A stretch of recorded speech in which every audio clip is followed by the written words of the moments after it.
রাস্তায় চলতে চলতে হুট করে আকাশে উড়ে যাওয়ার স্বপ্ন সত্যি হওয়া বেশি দূরে নয়।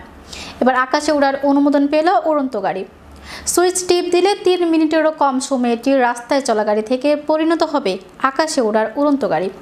বিস্তারিত থাকছে ডেস্ক রিপোর্টে। রাস্তায় চলতে চলতে হুট করে আকাশে উড়ে যাওয়ার স্বপ্ন সত্যি হওয়া বেশি দূরে নয়। এবার আকাশে ওড়ার অনুমোদন পেল উড়ন্ত গাড়ি।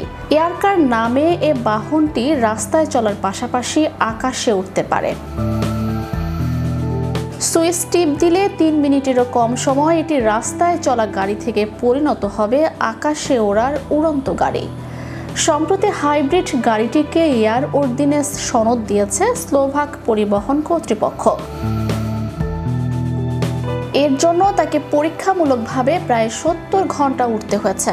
টেক অফ ল্যান্ডিং করতে হয়েছে 200 বারেরও বেশি।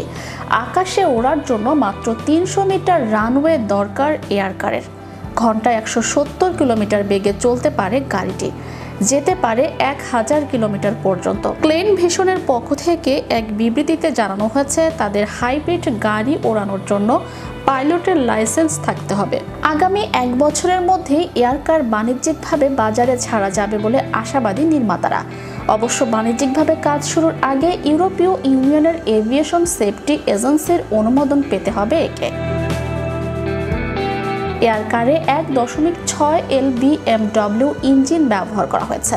যে কোনো গ্যাস স্টেশনে বিক্রি হওয়া জ্বালানিতেই এটি চালানো যায়। উঠতে পারে সর্বোচ্চ 18,000 ফুট পর্যন্ত। অবশ্য উড়ন্ত গাড়ির প্রদর্শনী বিশ্বে এটি প্রথম নয়। 2018 সালের ড্রোনের মতো দেখতে একটি ফ্লাইং ট্যাক্সিং প্রোটোটাইপ সামনে এনেছিল উবার। নেদারল্যান্ডস ভিত্তিক কোম্পানি PALV প্রায় একই ধরনের একটি উড়ন্ত গাড়ি তৈরি করেছে, তবে এখনও চূড়ান্ত সম্মতির ধাপ পার হতে পারেনি তারা। এছাড়া যুক্তরাষ্ট্র টেরাফিউজিয়া নামে একটি প্রতিষ্ঠানের উড়ন্ত গাড়ি এয়ার অর্ডিন্যান্স সনদ পেয়েছে। গত কয়েক বছর ধরেই উবার এ গাড়ি নিয়ে কাজ করছে এবং গত বছর এই গাড়ি তৈরির পরিকল্পনা নিয়ে বিস্তারিত তথ্য প্রকাশ করেছে।